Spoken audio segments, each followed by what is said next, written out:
Dear students, तो कैसे हैं आप लोग। उम्मीद करता हूं कि आप लोग स्वस्थ होंगे, मस्त होंगे, अपनी पढ़ाई में व्यस्त होंगे। दोस्तों, मैं विनय विश्वकर्मा आपका स्वागत करता हूं आपके अपने चैनल विनय से स्टडी में। तो दोस्तों, आज के वीडियो में हम क्लास 12 हिंदी का जो हमारा मॉडल पेपर 2025 का है, उस मॉडल पेपर को आज की वीडियो में सॉल्व करेंगे। तो वीडियो में लास्ट तक बने रहिएगा। आज का वीडियो आपके लिए मोस्ट इंपॉर्टेंट है। अगर आप वीडियो पर नए हैं तो वीडियो को लाइक कर दीजिए, चैनल पर नए सब्सक्राइब कर दीजिए, क्योंकि बोर्ड एग्जाम के हर इंपॉर्टेंट टॉपिक का वीडियो आपको डेली मिलता रहेगा। तो आइए वीडियो को स्टार्ट करते हैं। देखिए, इसी प्रकार से हमारा पेपर आएगा। यहाँ पे दिया आपका अनुक्रमांक, यहाँ पे आपको रोल नंबर लिखना होगा और यहाँ पे आपको अपना नाम लिखना होगा। तो देखिए, हमारा समय होता है 3 घंटा 15 मिनट का। पूर्णांक होता है 100 नंबर का, जो हिंदी का पेपर होता है उसमें। तो देखिए, हम पहले निर्देश को पढ़ते हैं। निर्देश क्या दिया है, देखिए निर्देश में दिया है कि प्रारंभ के 15 मिनट परीक्षार्थियों को प्रश्न पत्र पढ़ने के लिए निर्धारित हैं। दूसरा निर्देश है कि इस प्रश्न पत्र में 2 खंड हैं, दोनों खंडों के सभी प्रश्नों के उत्तर देना आवश्यक है। अब देखिए, हमारा आ गया खंड का।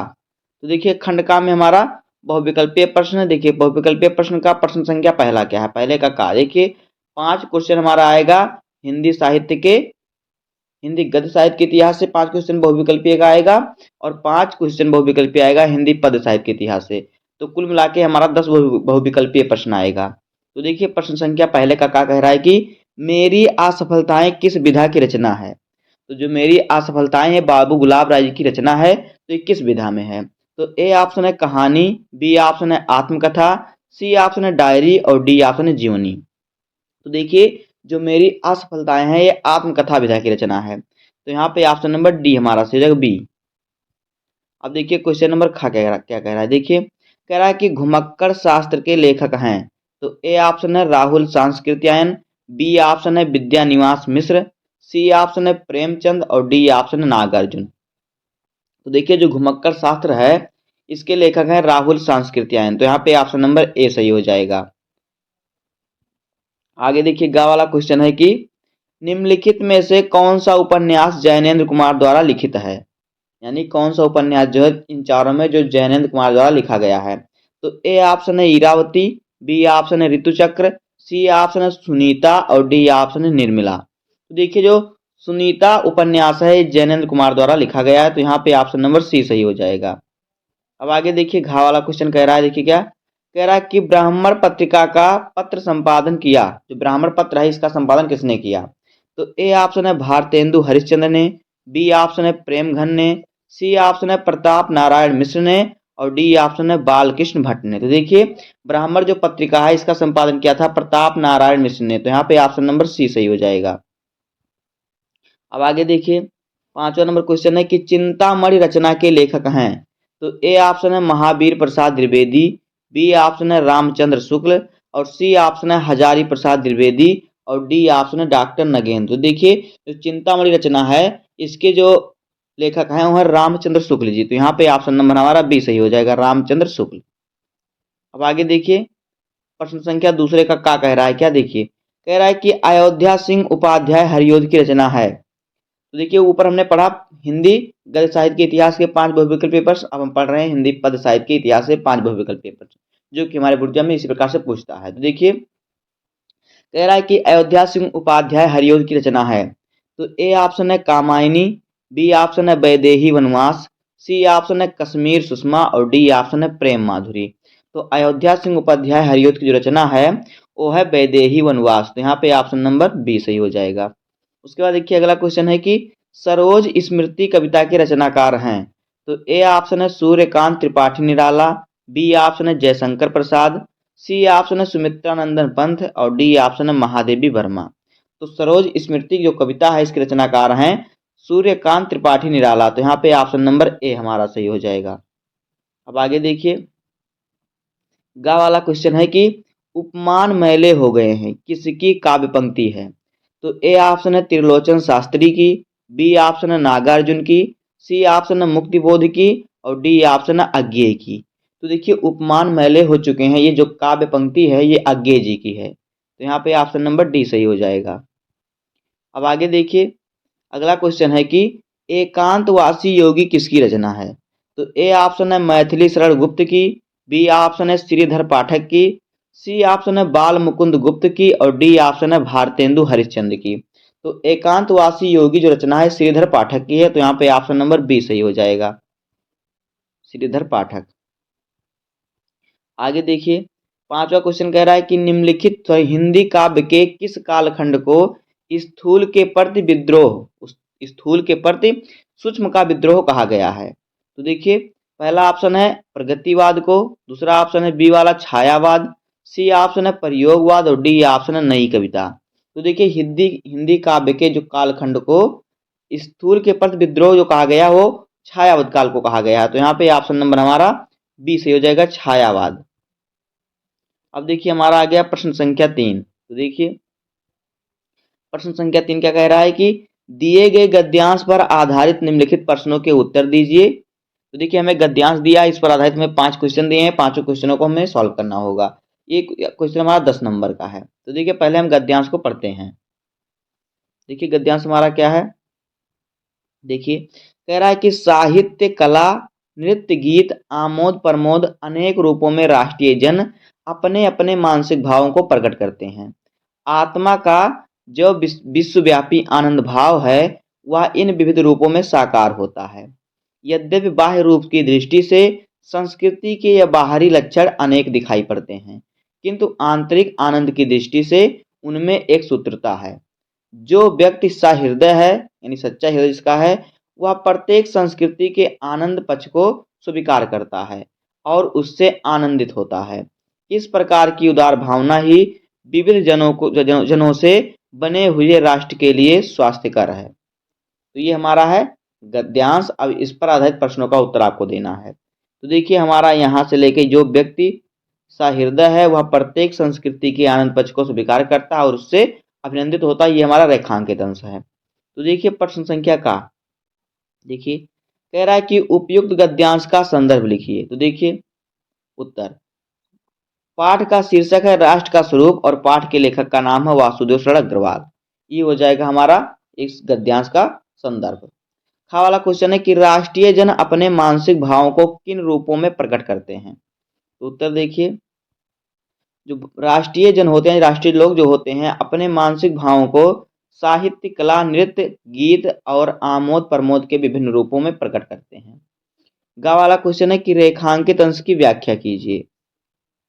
तो देखिए, लेखक कहता है कि व्यक्ति सहृदय है, जो व्यक्ति हृदय का सच्चा है वह प्रत्येक संस्कृति के आनंद पक्ष को स्वीकार करता है तथा प्रत्येक संस्कृति का सम्मान करता है और वह व्यक्ति खुद भी उससे आनंदित होता है। अब देखिए, क्वेश्चन नंबर घ क्या कह रहा है, देखिए कह रहा है कि आंतरिक आनंद की दृष्टि से किनमें एक सूत्रता है? तो उत्तर देखिए, आंतरिक आनंद की दृष्टि से साहित्य, कला, नृत्य, गीत और आमोद प्रमोद के विभिन्न रूपों में एक सूत्रता है। इन सभी रूपों में आनंद का तत्व समान होता है जो उन्हें जोड़ता है। पांचवा क्वेश्चन देखिए क्या है, कह रहा है कि कौन सी भावना राष्ट्र के लिए स्वास्थ्यकर है? तो उत्तर देखिए, जो व्यक्ति सहृदय है और प्रत्येक संस्कृति के आनंद पक्ष को स्वीकार करता है वही उदार भावना राष्ट्र के लिए स्वास्थ्यकर है। इस प्रकार से हमारा गद्यांश हो जाएगा। आप देखिए, हमें 2 गद्यांश दिया है, एक अथवा के गद्यांश और दिया है, दोनों में से आपको एक ही करना रहेगा जिस पर आपको 10 नंबर मिलेगा। तो देखिए, दूसरा हमारा गद्यांश क्या दिया है, इसको पहले पढ़ते हैं गद्यांश को। देखिए, कह रहा है कि पुष्पित अशोक को देखकर मेरा मन उदास हो जाता है, इसलिए नहीं कि सुंदर वस्तुओं के हतभाग समझने में मुझे कोई विशेष रस मिलता है।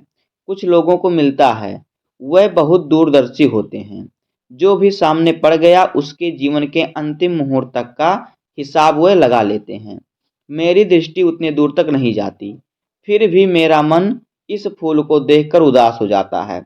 असली कारण तो मेरे अंतर्यामी ही जानते होंगे, कुछ थोड़ा सा मैं भी अनुमान कर सकता हूँ। ये हमारा है गद्यांश। अब देखिए, इस पर आधारित प्रश्नों का उत्तर पढ़ते हैं। देखिए, जो इसलिए से लेके इसलिए नहीं कि सुंदर वस्तुओं का हतभाग समझने में मुझे कोई विशेष रस मिलता है, इतना रेखांकित अंश हमारा है। तो देखिए, क्वेश्चन नंबर का कह रहा है क्या, देखिए कह रहा है कि उपयुक्त गद्यांश का संदर्भ लिखिए। तो उत्तर देखिए, पाठ का शीर्षक है अशोक के फूल और इसके लेखक हैं हजारी प्रसाद द्विवेदी।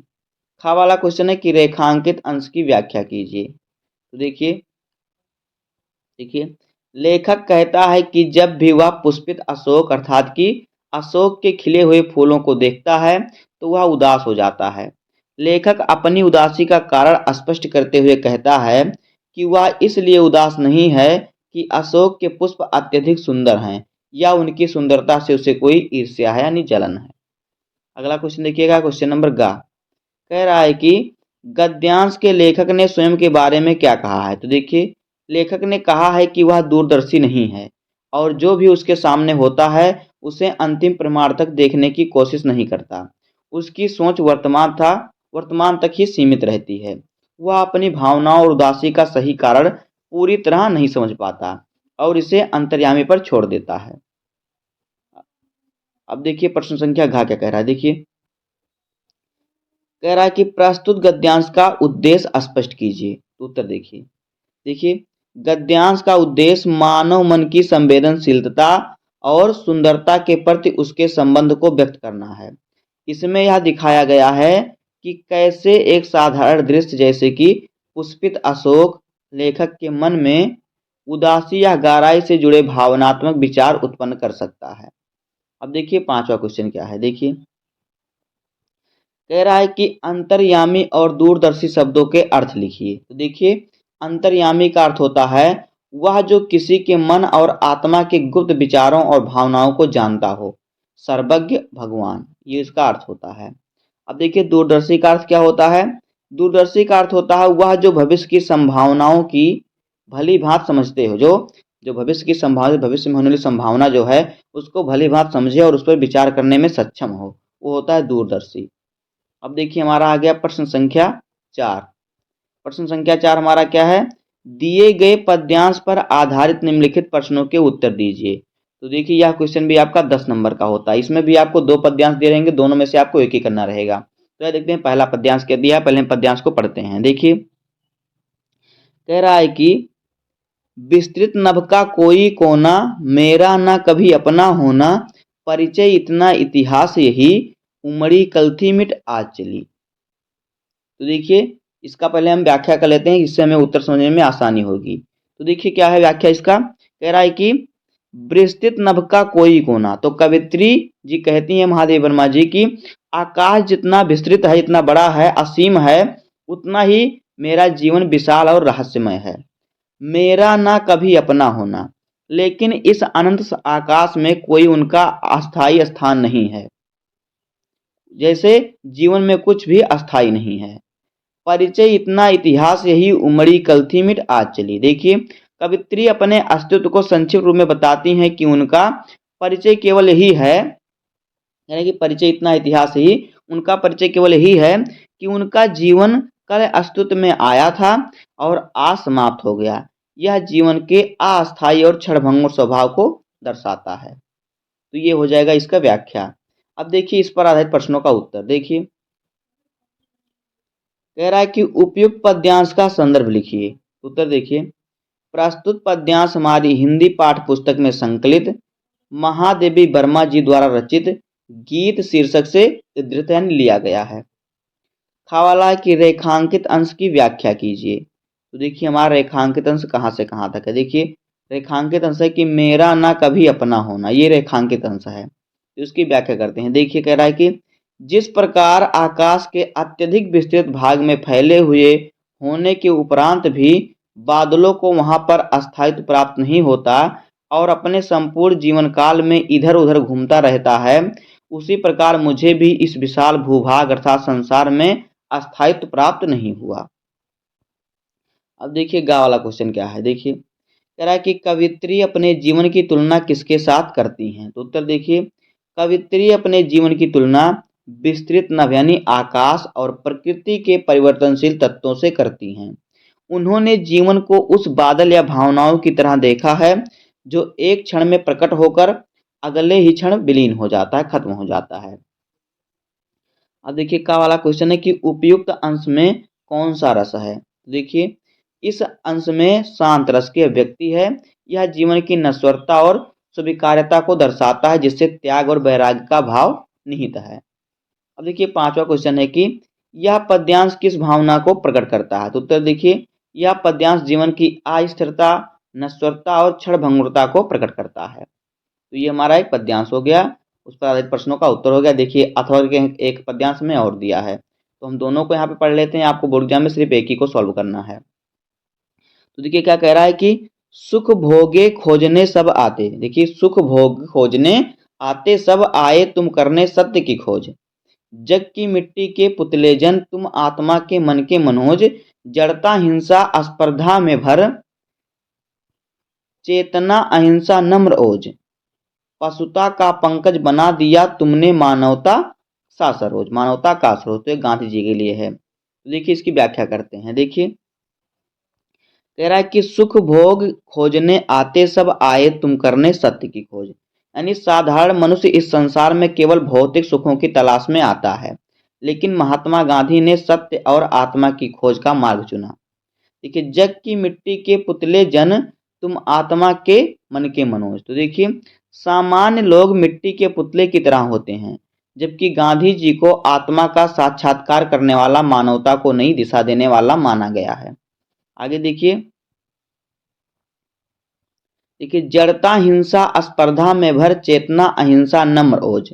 यानी गांधी जी ने जड़ता हिंसा और प्रतिस्पर्धा से भरे संसार में चेतना अहिंसा और नम्रता का संदेश दिया है। आगे देखिए, पशुता का पंकज बना दिया तुमने, मानवता का सरोज।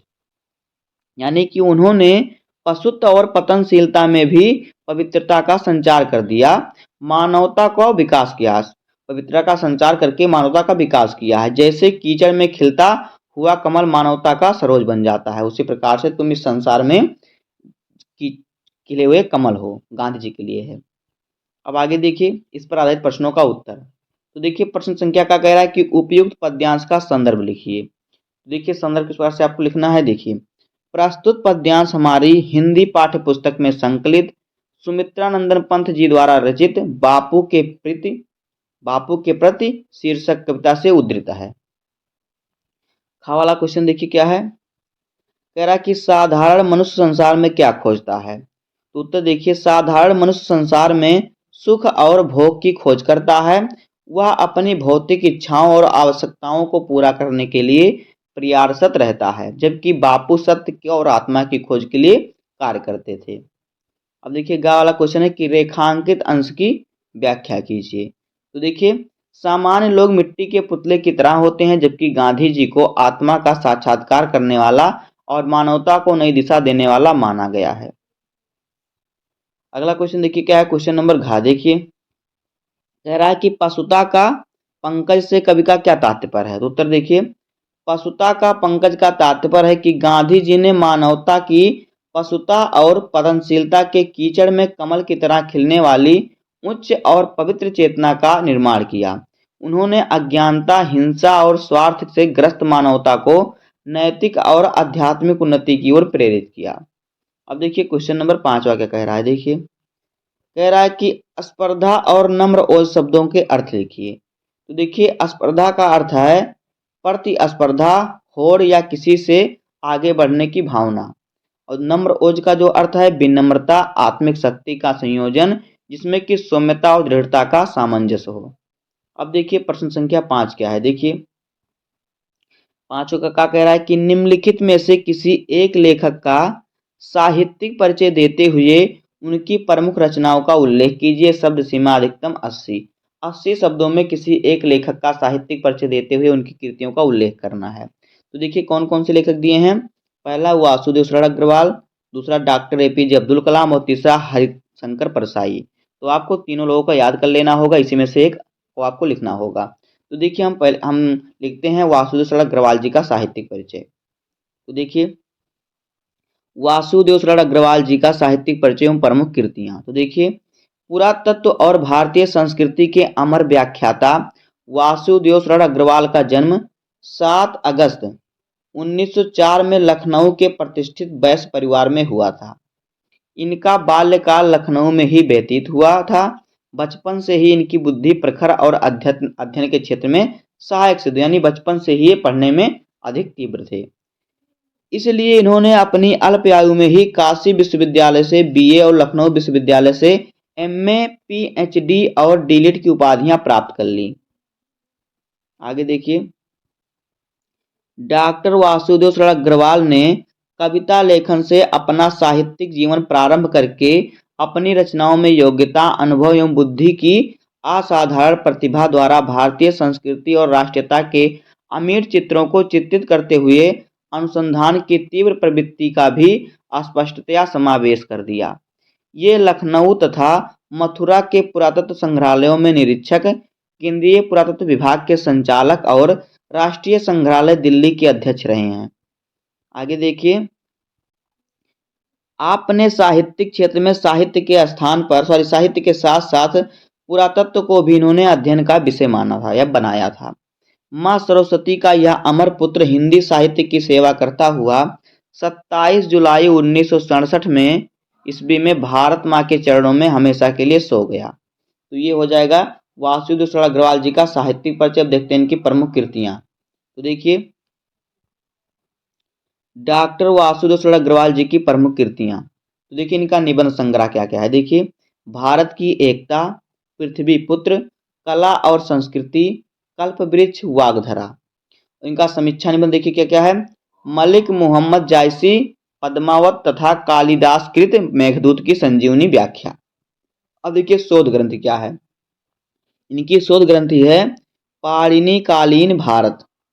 इनकी भाषा शैली देखिए क्या है। डॉक्टर अग्रवाल की भाषा शैली शुद्ध एवं परिष्कृत खड़ी बोली हिंदी है। अब देखिए, इस प्रकार से आप लिखेंगे तो आपको 5 नंबर मिलेगा। उसके बाद देखिए, हमारा आ गया 5वें का खा क्वेश्चन। देखिए, इसमें कह रहा है कि निम्नलिखित में से किसी एक कवि का साहित्यिक परिचय देते हुए उनकी काव्य कृतियों पर प्रकाश डालिए। अधिकतम शब्द सीमा 80 शब्दों में लिखना है। तो यहाँ पे भी आपको 5 नंबर मिलेगा। अगर आप साहित्यिक परिचय लिखेंगे और रचना लिखेंगे तो आपको 5 नंबर मिलेगा। तो देखिए कौन कौन से कवि दिए हैं।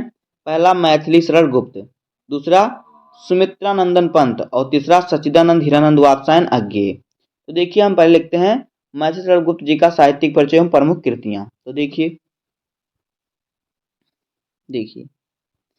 मैथिली शरण गुप्त का साहित्यिक परिचय एवं प्रमुख कृतियां। तो देखिए, मैथिली शरण गुप्त का जन्म चिरांव, झांसी में 3 अगस्त 1886 ईस्वी में हुआ था।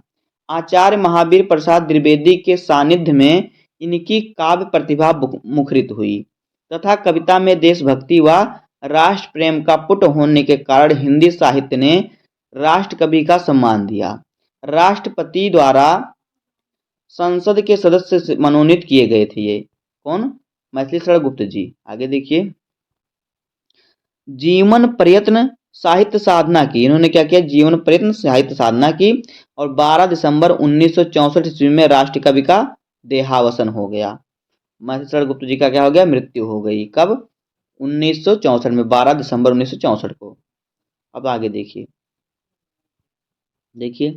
मैथिली शरण गुप्त एक युग पुरुष के रूप में हिंदी में अवतरित हुए।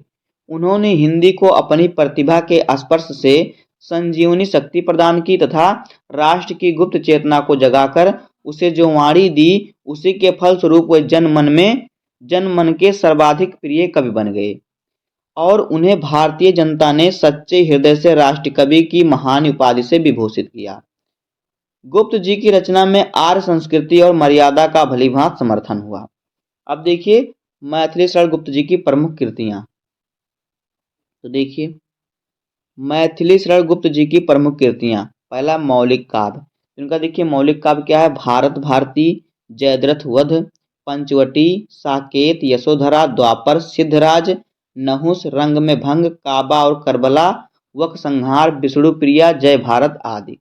अब देखिए, इनका अनुदित काव्य क्या है। देखिए, मेघनाथ वध, ब्रजभाषा, बिरहिणी, वीरांगना, प्लासी का युद्ध। अब देखिए, इनका नाटक क्या है। इनका नाटक है तिलोत्तमा, चंद्रहास और अनघ। तो इस प्रकार से आप लिखेंगे तो यहां से भी आपको 5 नंबर मिल जाएगा। अब आगे देखिए, प्रश्न संख्या 6। देखिए, कह रहा है कि ध्रुव यात्रा या बहादुर कहानी के उद्देश्य पर प्रकाश डालिए। कितना? 80 शब्दों में।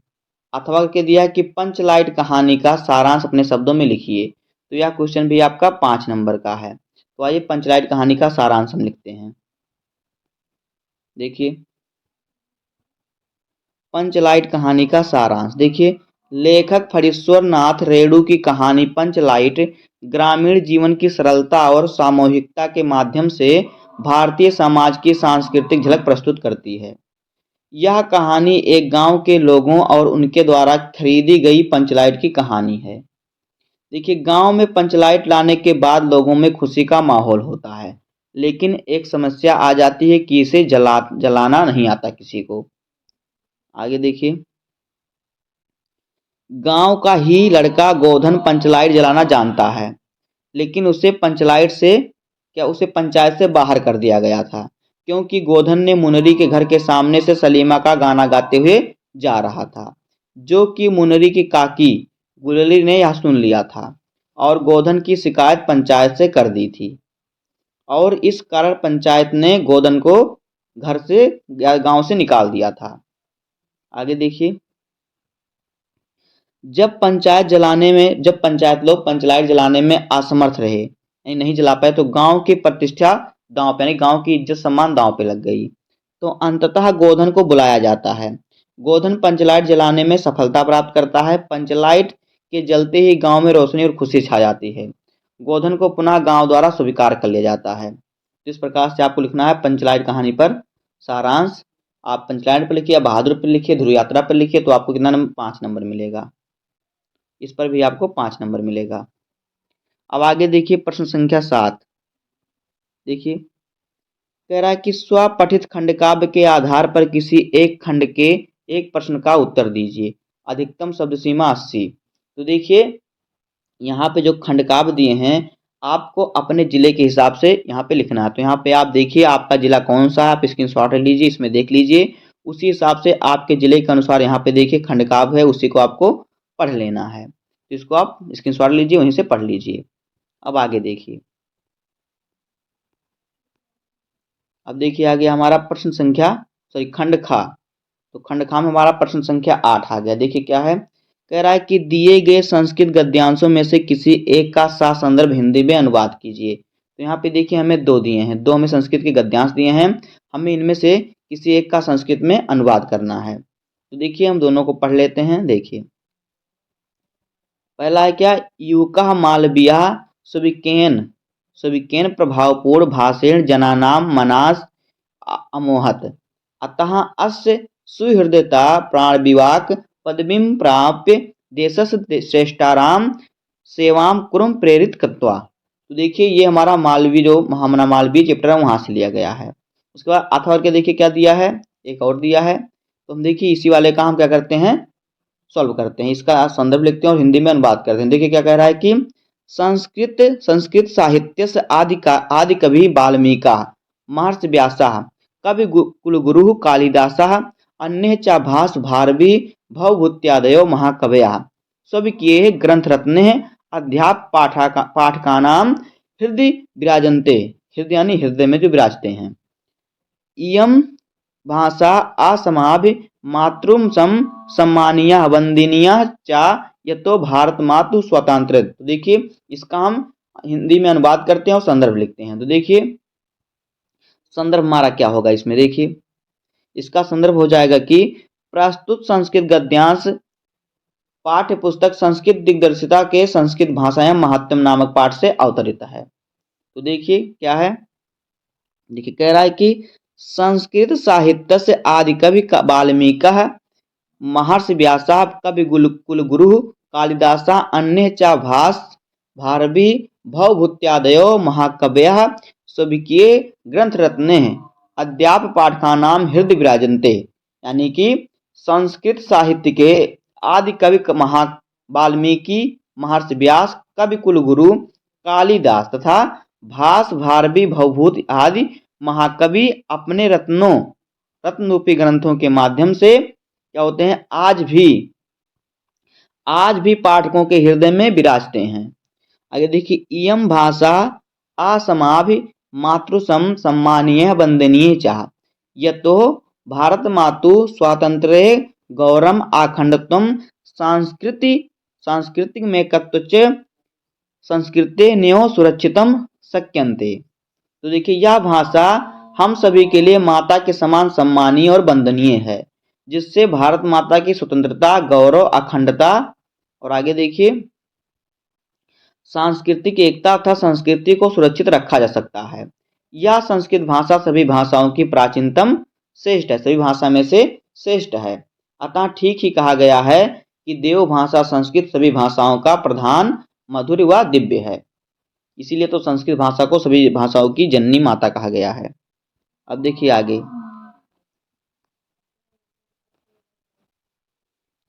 अब देखिए खा वाला क्वेश्चन क्या कह रहा है। देखिए कह रहा है कि दिए गए पद्यांशों में से किसी एक का संदर्भ सहित हिंदी में अनुवाद कीजिए। यह क्वेश्चन आपका 7 नंबर का है। आपको एक श्लोक दिया रहेगा, उसमें आपको क्या करना है, उसका संदर्भ लिखना और हिंदी में अनुवाद करना। इस पर आपको 7 नंबर मिलेगा। इसमें भी आपको 2 श्लोक दिया रहेगा, दोनों में से एक ही करना रहेगा। तो देखिए पहला श्लोक हमारा क्या दिया है, देखिए कह रहा है कि न मे रोचते भद्रम वा उलूकस्य भिषेचनम अक्रक्रुद्धस्य मुखम पश्च कथम क्रुद्धो भविष्यति। देखिए इसका संदर्भ क्या हो जाएगा। देखिए कह रहा है प्रस्तुत पद्यांश हमारी पाठ्य पुस्तक संस्कृत दिग्दर्शिता के जातक कथा नामक पाठ से उलूक जातकम नामक खंड से लिया गया है। तो ये हो जाएगा इसका संदर्भ। अब देखिए इसका हिंदी में अनुवाद। देखिए कह रहा है कि नाम में रोचते भद्रम वहा उलूकस्य भिषेचनम, यानी मुझे भी इन भद्रजनों के बीच इस उल्लू का राज्याभिषेक, मुझे इन भद्रजनों के बीच इस उल्लू का राज्याभिषेक रुचिकर नहीं लग रहा है। आक्र क्रोधस्य मुखम पश्च कथम क्रुद्धो भविष्यति, यानी कि बिना क्रोध की अवस्था में इसका मुख देखो तो भविष्य मतलब कि आगे जब यह क्रोधित होगा तो कैसा दिखेगा, क्रोध की अवस्था में इसका मुख कैसा हो जाएगा, भविष्य का मतलब होगा। तो ये हो जाएगा इसका अनुवाद। अब देखिए अथवा करके एक और दिया है। देखिए क्या दिया है, अथवा करके दिया है कि जल बिंदु निपातेन क्रमशः पुड़ते घटा सा हेतु सर्व विद्यानाम धर्मस्या धनस्या। तो देखिए दोनों में से आपको एक ही करना है। देखिए इसका संदर्भ क्या हो जाएगा, इसका संदर्भ हो जाएगा, मैं आपको यहाँ पे दोनों बता दे रहा हूँ, आपको एक ही करना रहेगा बोर्ड एग्जाम में। तो देखिए कह रहा है कि प्रस्तुत श्लोक हमारी पाठ्य पुस्तक संस्कृत दिग्दर्शिता के सुभाष रत्नानी नामक पाठ से उद्धृत है। अब देखिए इसका हिंदी में अनुवाद। देखिए क्या है, जल बिंदु निपातेन क्रम से पूर्त्या घटा, यानी बूंद बूंद जल क्रम से क्रमशः गिरने पर घड़ा भर जाता है। सा हेतु सर्व विद्यानाम धनस्य धर्मस्य चा धनस्य, तो यही सभी विद्याओं धर्म तथा धन का कारण है। यहाँ कहने का तात्पर्य है कि विद्या धर्म धन की प्राप्ति के लिए उद्यम के साथ धैर्य का होना भी आवश्यक है, क्योंकि इन तीनों का संचय धीरे धीरे ही होता है। अब देखिए प्रश्न संख्या 9। देखिए कह रहा है कि निम्नलिखित मुहावरों और लोकोक्तियों में से किसी एक का अर्थ लिखकर वाक्य प्रयोग कीजिए। आपको 4 मुहावरे दिए रहेंगे, चारों में से किसी एक का अर्थ लिखकर वाक्य प्रयोग करना होगा, जिस पर आपको 2 नंबर मिलेगा। तो देखिए यहाँ पे हम चारों का आपको बता दे रहे हैं। पहला है अन्न जल पूरा ना होना, सॉरी अन्न जल पूरा हो जाना, और दूसरा है अपना ही राग अलापना, तीसरा है दाल में काला होना, और चौथा है सूरज को दीपक दिखाना। तो ये चारों काम करते हैं। देखिए पहला हमारा है अन्न जल पूरा हो जाना, यानी कि मृत्यु हो जाना।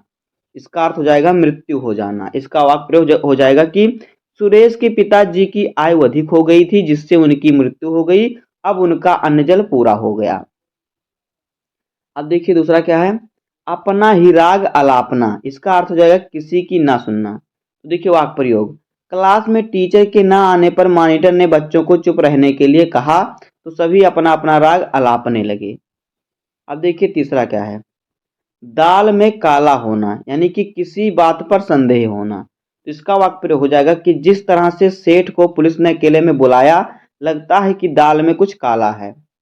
आगे देखिए चौथा नंबर है सूरज को दीपक दिखाना। तो इसका अर्थ हो जाएगा प्रसिद्ध व्यक्ति का परिचय देना, यानी देखिए तुम सूरज को दीपक दिखाने का काम क्यों कर रहे हो, यह हम पहले से ही यह सब हमें पहले से ही पता है। अब देखिए क्वेश्चन नंबर 10 हमारा क्या है। देखिए 10 नंबर क्वेश्चन आएगा कि आप पठित गद्यांश पर आधारित निम्नलिखित प्रश्नों के उत्तर दीजिए। तो यह क्वेश्चन भी आपका 5 नंबर का आएगा। तो देखिए पहले हम आप पठित गद्यांश को पढ़ते हैं। देखिए गद्यांश क्या है। देखिए जिस प्रकार सुखी होने का प्रत्येक प्राणी को अधिकार है, उसी प्रकार मुक्तांत तक होने पर भी कार्यक्षेत्र के चक्रव्यूह में पड़कर जिस प्रकार सुखी होना प्रयत्न साध्य होता है, उसी प्रकार निर्भय होना भी। निर्भयता के संपादन के लिए दो बातें अपेक्षित होती हैं। पहली तो यहाँ की यह कि दूसरों को हमसे किसी प्रकार का भय या कष्ट ना हो हमसे। दूसरी यह कि दूसरों से हमको भी भय या कष्ट का साहस, कोई हमें भी अपने आप को भय या कष्ट का साहस ना कर सके हमारे ऊपर। इनमें से एक का संबंध है उत्कृष्टशील से और दूसरी का शक्ति और पुरुषार्थ से। इस संसार में किसी को न डराने से भी डरने की संभावना दूर हो सकती है।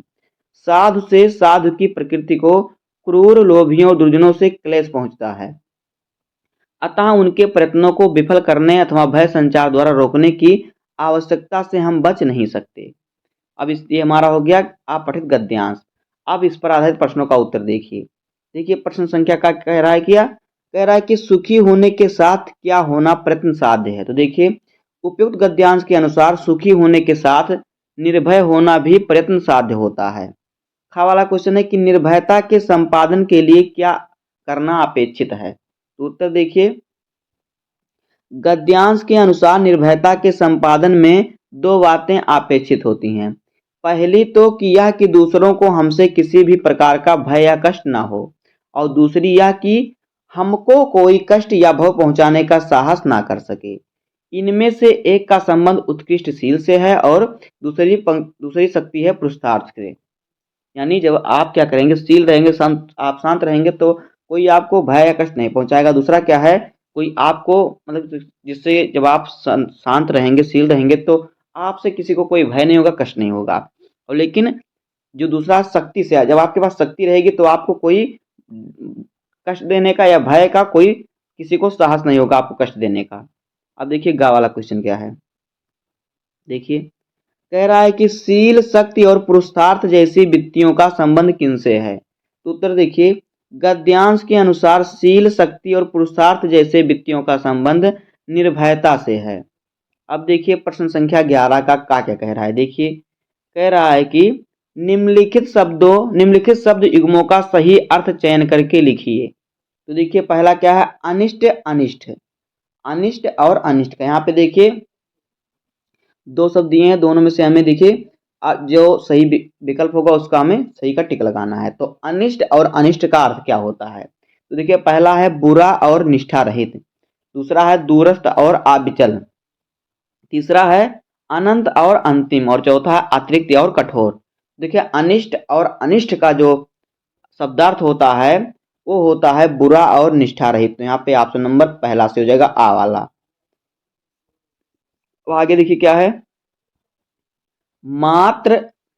तो इसका अर्थ देखिए क्या हो जाएगा, पहला है कि मंत्र और मान्य, और दूसरा है केवल और माता, दूसरा है मलिन और मृदु, और चौथा है मैत्री और मुग्ध। तो देखिए मात्र और मात्र का जो अर्थ है होता है, मात्र का अर्थ होता है केवल, मात्र का अर्थ होता है केवल और मात्र का अर्थ होता है माता। तो यहाँ पे जाएगा केवल और माता।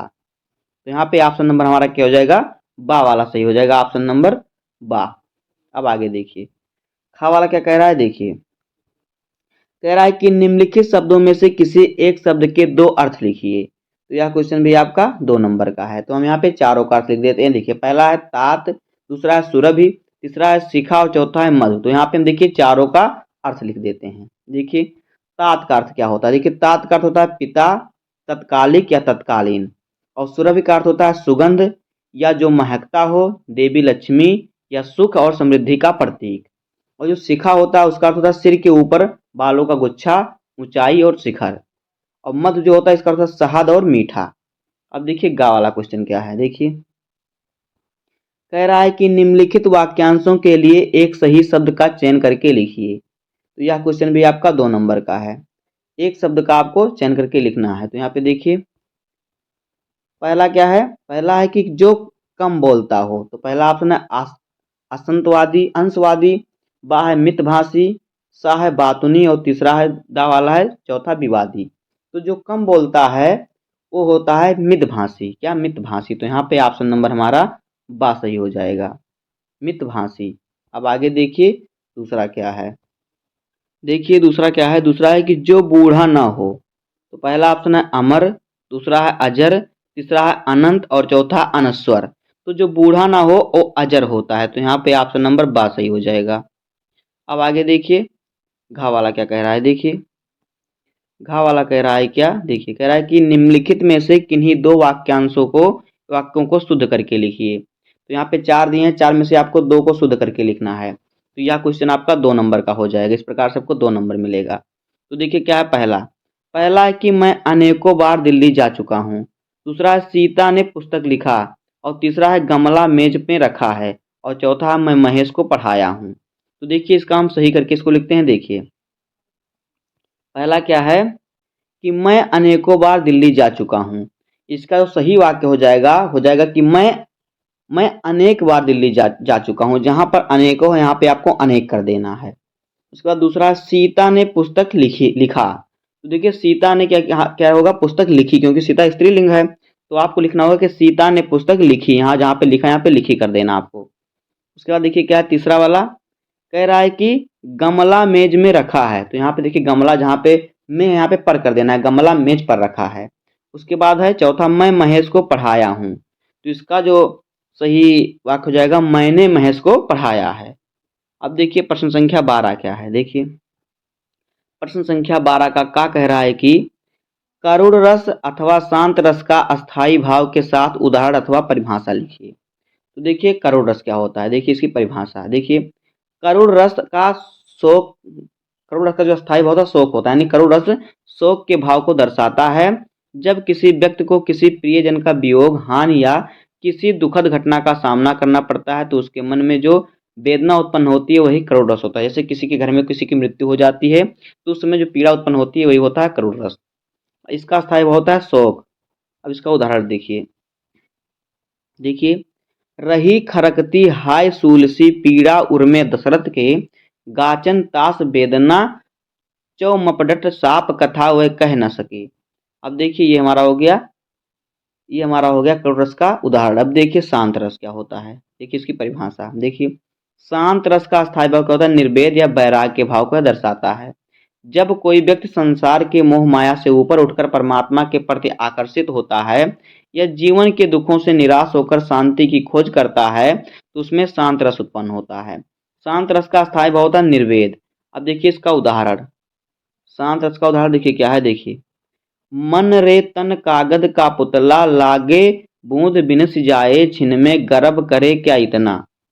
तो ये हो जाएगा शौक रस का उदाहरण। अब देखिए खा वाला क्या है, खा वाला है कि अनुप्रास अथवा उत्प्रेक्षा अलंकार का लक्षण उदाहरण सहित लिखिए। इस पर आपको 2 नंबर मिलेगा। तो आपको अनुप्रास और उत्प्रेक्षा में से एक ही का लिखना है, हम यहाँ पे आपको दोनों बता दे रहे हैं। तो देखिए अनुप्रास का परिभाषा क्या होता है, देखिए अनुप्रास अलंकार वह अलंकार है जिसमें किसी कविता या काव्य रचनाओं में एक जैसे ध्वनि या समान वर्णों की पुनरावृत्ति होती है, जो उसे अनुप्रास अनुप्रास अलंकार कहते हैं। यानी किसी वर्ड की आवृत्ति बार बार होती है, पुनरावृत्ति का अर्थ होता है बार बार। तो उसका उदाहरण देखिए क्या है, चमचम चमकते चांद चढ़े चुपके चुपके चांदनी छाई। तो देखिए यहाँ पे क्या है, चा की जो आवृत्ति है बार बार हुई है तो इसलिए यहाँ पे अनुप्रास अलंकार होगा। अब देखिए उत्प्रेक्षा अलंकार, इसकी परिभाषा देखिए, देखिए उत्प्रेक्षा अलंकार वह अलंकार है जिसमें किसी वस्तु व्यक्ति या घटना का तुलना दूसरे वस्तु या व्यक्ति या घटना से की जाती है जिससे वह अधिक प्रभावपूर्ण और गहरी भावनाओं से जुड़ी प्रतीत होती है। इसमें किसी वस्तु की विशेषता को किसी अन्य वस्तु या घटना से जोड़कर व्यक्त किया जाता है। जैसे कि देखिए, जैसे कि वह लड़का फूल की तरह महकता है। यहाँ लड़के की सुंदरता प्यारी गंध गंध को फूल से जोड़ा गया है। तो यहाँ पे क्या हो जाएगा, उत्प्रेक्षा अलंकार हो जाएगा। अब देखिए गा वाला हो जाएगा क्या, गा वाला क्वेश्चन चौपाई अथवा दोहा छंद का लक्षण उदाहरण लिखिए। तो यह क्वेश्चन भी 2 नंबर का है। चौपाई छंद भी दोहा छंद को आपको लक्षण उदाहरण लिखना है। तो देखिए, देखिए परिभाषा तो चौपाई छंद का देखिए, चौपाई छंद 4 चरणों का एक छंद है जिसके प्रत्येक चरण में 16 मात्राएं होती हैं। उदाहरण देखिए, राम काज कीन्हे बिनु मोहि कहाँ विश्राम, धन्य भाग जान मन माही बासे राम। तो ये हो जाएगा चौपाई छंद की परिभाषा और उदाहरण। इस प्रकार से आपको दोनों लिखना है, या तो आप दोहे का लिखिए चौपाई का लिखिए। इस प्रकार से आपको 2 नंबर मिलेगा, आपको दोनों में से एक ही लिखना होगा। देखिए दोहे का, देखिए दोहा छंद 4 चरणों का एक छंद है। इसके पहले और तीसरे चरण में 13-13 मात्राएं होती हैं और दूसरे और चौथे चरण में 11-11 मात्राएं होती हैं। तो उदाहरण देखिए दोहे का क्या है, मन का हार जीते जाई सब प्रकार तन का हार, जो मन का जीत न सका सो हार गया संसार। ये हो जाएगा दोहा छंद का उदाहरण। अब देखिए 13 नंबर क्वेश्चन है कि बैंक प्रबंधक को शिक्षा ऋण के आवेदन के संबंध में पत्र लिखिए। तो देखिए आपको किस प्रकार से पत्र लिखना है। देखिए पत्र आपका 6 नंबर का आएगा। तो देखिए आपको कैसे लिखना है। देखिए हम लिखते हैं कि बैंक प्रबंधक को शिक्षा ऋण के लिए आवेदन पत्र। तो कोई भी पत्र आएगा आप इसी के आधार पर लिख लीजिएगा। देखिए क्या है, पहले लिखेंगे आप बैंक प्रबंधक को शिक्षा ऋण के लिए आवेदन पत्र। जो भी पत्र लिखना होगा ऊपर आप लिख देंगे थोड़े मोटे पेन से ब्लैक कलर से। उसके बाद लिखा है श्रीमती या श्रीमान। अगर आप श्रीमती लिख दिए, श्रीमान कुछ भी लिख सकते हैं, श्रीमान ही लिखिएगा लड़के लोग श्रीमती लिख दीजिएगा। देखिए एसबीआई बैंक प्रबंधक रामपुर प्रयागराज उत्तर प्रदेश। अगर आप बोर्ड एग्जाम लिख रहे हैं तो आप कुछ भी लिख सकते हैं, अन्यथा आप अगर बैंक में दे रहे हैं तो आपको अगर मैम है तो श्रीमती लिखना होगा, मैम है और सर है तो श्रीमान लिखना होगा। विषय आपको लिखना है देखिए शिक्षा के लिए ऋण आवेदन। तो देखिए आगे महोदय, मैं यहाँ पे आपको अपना पूरा नाम लिखना होगा, अपना पता लिखना होगा। निवासी हूँ, आपके बैंक में शिक्षा ऋण के लिए आवेदन कर रहा हूँ, और लड़की रहेगा तो कर रही हूँ। मैं अपना कॉलेज विश्वविद्यालय का नाम यहाँ पे लिखना होगा। मैं अपना यहाँ पे कोर्स का नाम लिखना होगा, का अध्ययन कर रहा हूँ या रही हूँ। लड़का है तो रहा हूँ, लड़की है तो रही हूँ। मैं अपनी यहाँ पे योग्यताएं लिखना है को पूरी की हैं, और मेरा प्रवेश यहाँ पे कॉलेज का नाम लिखना है में हो गया है। इस कोर्स के लिए मुझे कुल फीस इतने की रुपए की आवश्यकता है, मेरे स्वयं के पास इतने रुपए हैं। आगे देखिए क्या है, शेष राशि की पूर्ति हेतु मैं आपके बैंक से शिक्षा ऋण लेना चाहता हूँ। मैं आपके बैंक की शिक्षा ऋण योजनाओं के बारे में जानकर बहुत उत्साहित हूँ। मुझे विश्वास है कि आप मेरे आवेदन पर अनुकूल विचार करेंगे। अतः आपसे अनुरोध है कि मेरे आवेदन पर शीघ्र विचार करें और मुझे आवश्यक जानकारी प्रदान करें। धन्यवाद। यहाँ पे भौतिक लिखना है, यहाँ पे आपको अपना नाम लिख देना। आप बोर्ड एग्जाम में लिख रहे हैं तो यहाँ पे लिखना आपको आ बा सा लिख देना है, ए बी सी नहीं लिखना है आपको, क्योंकि आप हिंदी में लिख रहे हैं। यहाँ पे आपको देखिए क्या दस्तावेज संलग्न जो फोटो कापी होता है। अब देखिए प्रश्न संख्या 14 आपका है, निम्नलिखित विषयों में से किसी एक विषय पर अपनी भाषा शैली में निबंध लिखिए। तो आपका निबंध 9 नंबर का पूछता है। कितने नंबर का? 9 नंबर का। आप अगर सही ढंग से निबंध लिखेंगे तभी आपको 9 नंबर मिलेगा। तो देखिए पहला है पर्यावरण संरक्षण का महत्व, दूसरा है विद्यार्थी जीवन में अनुशासन का महत्व, तीसरा है वर्तमान समय में नारी शिक्षा, और चौथा है साहित्य और समाज का संबंध, और पांचवा है राष्ट्रीय शिक्षा नीति 2020-21 जो पूछ सकता है। देखिए इन सभी विषयों पर निबंध आपको हमारे चैनल पर मिल जाएगा। इसका लिंक हम डिस्क्रिप्शन में दे देंगे, वहां से आप देख लीजिएगा। तो बस दोस्तों इसी प्रकार से आपको हिंदी का पेपर सॉल्व करना है। इसी प्रकार से आप सॉल्व करेंगे तो आपको 100 नंबर पूरे मिलेंगे। तो बस दोस्तों आज के वीडियो में इतना ही। उम्मीद करता हूँ कि आपको वीडियो पसंद आया होगा। अगर आपको वीडियो पसंद आया हो तो वीडियो को लाइक कर दीजिएगा, चैनल पर नए हैं सब्सक्राइब कर दीजिए, बेल आइकन को प्रेस कर दीजिए, क्योंकि बोर्ड एग्जाम के हर इंपॉर्टेंट टॉपिक का वीडियो आपको चैनल पर डेली मिलता रहेगा। तो मिलते हैं किसी नेक्स्ट वीडियो में, तब तक के लिए धन्यवाद। जय